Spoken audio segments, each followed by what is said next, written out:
Well guys, as you saw from the last video, I did crash my last MX-5 and you've probably been waiting for the result on what I actually did in the end. And you're not going to believe this, but I got a 2003, wait for it, Mazda MX-5 Sport.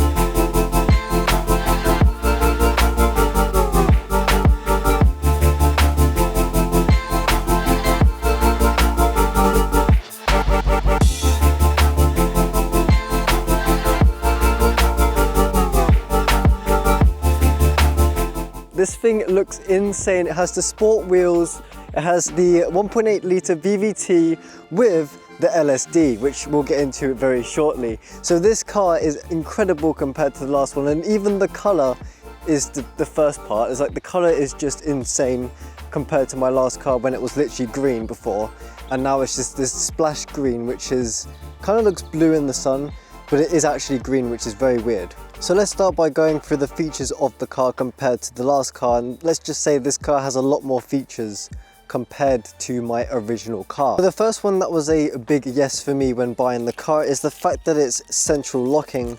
So I can literally press this button and lock the car or unlock the car. There's a flying thing above my car, which is absolutely creepy. What the hell is that? Why is it coming this way? Hey, leave it. I don't know what that was, but anyway. Yeah, so central lock, and I can even open the boot from this key, which is unbelievable because it saves so much time in the dark. So all I have to do is, I'm trying to look up for that flying thing, because I don't like flying things.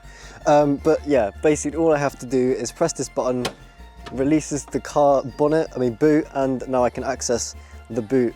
So yeah, that's a very good plus side to this car compared to the last one.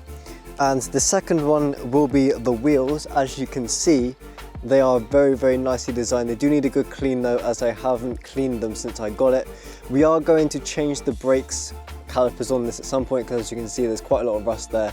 However, I'm pretty sure the pads are actually okay, which is surprising because on my last car the pads were starting to get to the point of needing replacing, whereas this has saved me some money in a way. But we'll get into how much this car costed me in the end just in later.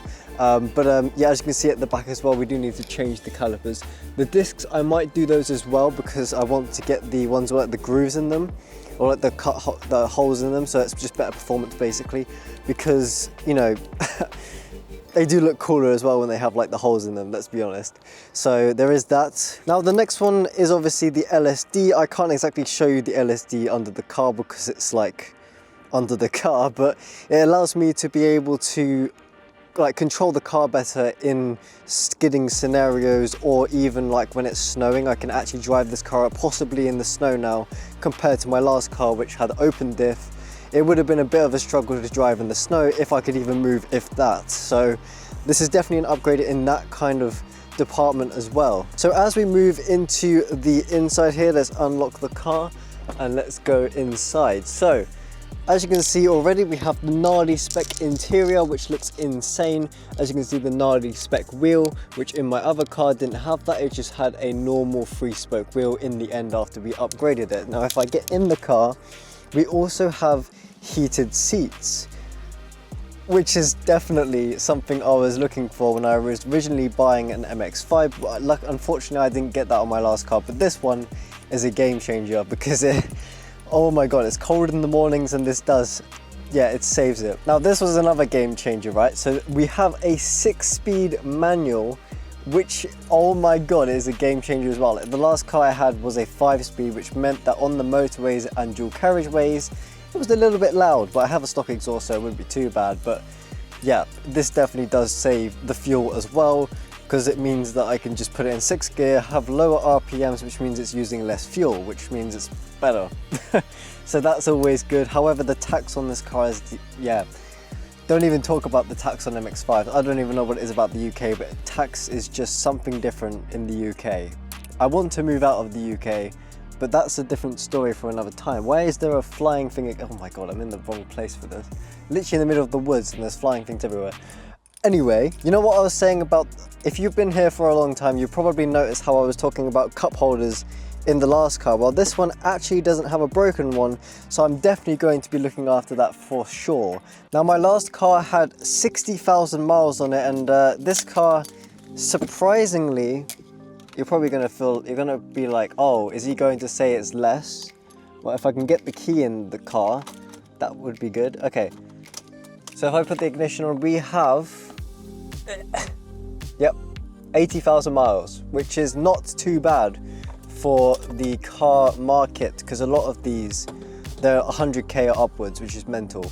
So yeah, that's a plus side to it. Now, you may have noticed already that I have already put my Pioneer screen in here from the last car, because I mean, I literally, right, I had the other car with the old stereo, which is a Kenwood stereo, and I could not know how to operate it because it's just the old classic stuff. I mean, yeah, I do like the old classic stuff, but I prefer a touchscreen where it's easy to access like everything on the screen sort of thing, rather than trying to mess about with buttons while driving, because with messing around with buttons while driving is not safe. So yeah. Now, as we step back out of the car, I will go through how good these seats are, although they do need a refurbishment because of the wearing and tear of them. But remember how I was saying in the last car that there was yellow interior and I didn't like it? Well, we now have black interior with this spec of MX-5, which means, as you can see, heated seats and is black, which is really nice.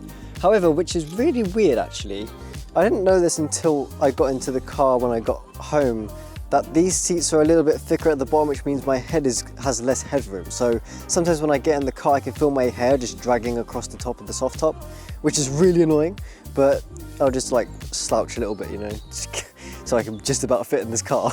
So we also have this as well, which is very nice in chrome. The last car didn't have it, it just had a black like stripe, it was just literally nothing. So it's always nice to see that there's some chrome in the car. I don't like chrome on outside of the car, but inside is okay, as long as it's not too much and doesn't reflect the sun too much. Now, if my calculations are correct, this is a mohair soft top, which means it's the better of them. I don't actually know much about soft tops, but I believe this is the better option out of the two soft tops, which is pretty good because it means, where did I put my keys? Did I leave it in the car? I did.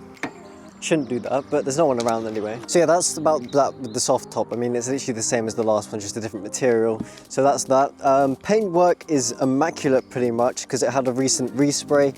So pretty decent. It just needs a couple of like, you know, touch-ups, I guess, because there's some scratches on the back here and around the car as well. Now, if you haven't noticed already, I am wearing the JamesAutoMotive t-shirt, which I haven't made into a merch drop just yet because I don't think I'm at that level of releasing anything, but it says JamesAutoMotive, and then on the back, if I can show you, is my old car. But as we go into the engine bay, if I can find out where, there it is, you can see that the engine looks exactly the same as the last one, just except that the chassis legs are blue and not the other color, which was black.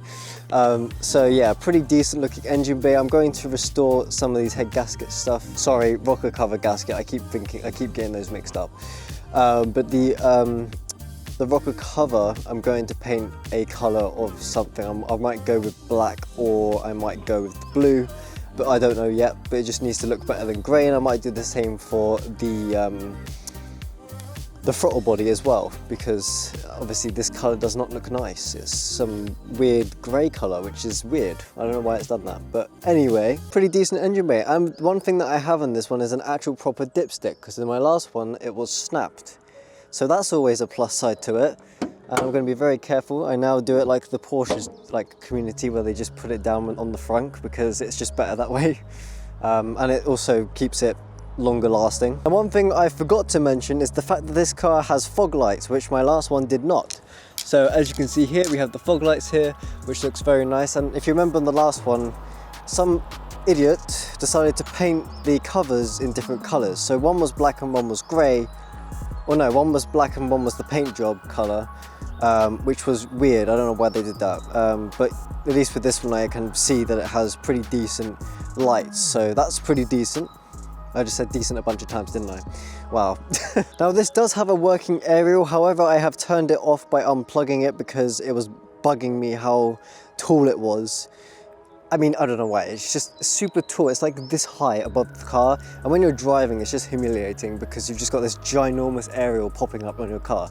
Like, yes, I know it's not the early 2000s anymore where you have these giant aerials all the time, but like, you know, I like simple and sleek stuff, which, yeah, this is why I've turned it off. Now, I suppose we might as well do a sound test because, I mean, this is a different exhaust slightly to the other one, so let's see how it sounds.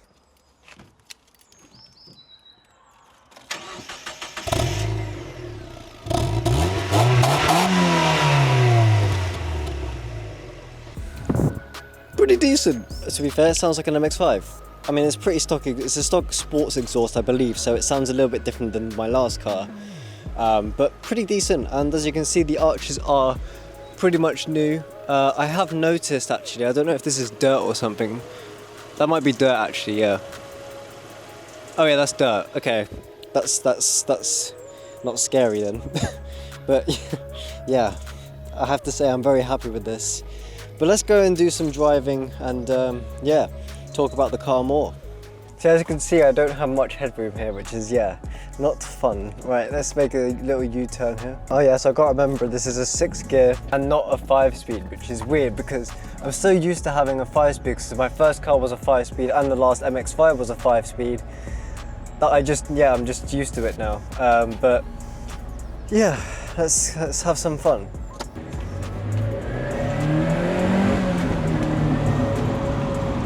Let's go. I love this car. This car is unbelievable. Let me just close the windows real quick. So you guys can actually hear me properly, I believe, hopefully. That's the idea anyway.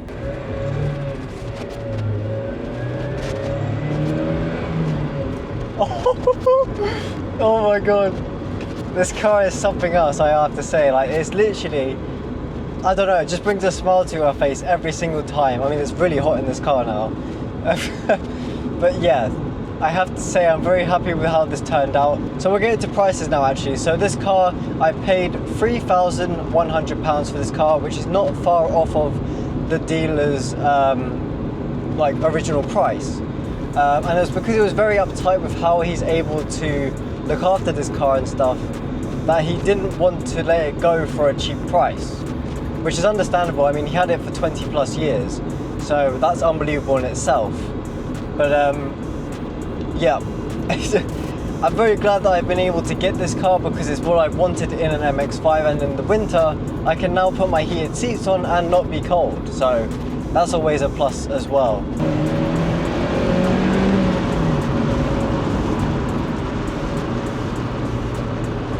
Now, having the LSD means that it's hard to slide. So when in my last car, every time I went around a corner, it would just kick out slightly and it would do my head in. Whereas with this, it's harder to do it, but it's easier to maintain a drift if you are going to do that. But I'm not going to do that because I don't do that on the roads. If I was going to do that, I would take it to a track that has a specified drift track, because then I can have all the fun that I want as long as I have spare tires. Now, this car performs really well along these curves in the road. So it means that I can just have as much fun as possible while going around these corners. And I'm not even speeding, I'm going below the speed limit right now, and I'm just gliding around these corners like it's nothing. Unbelievable.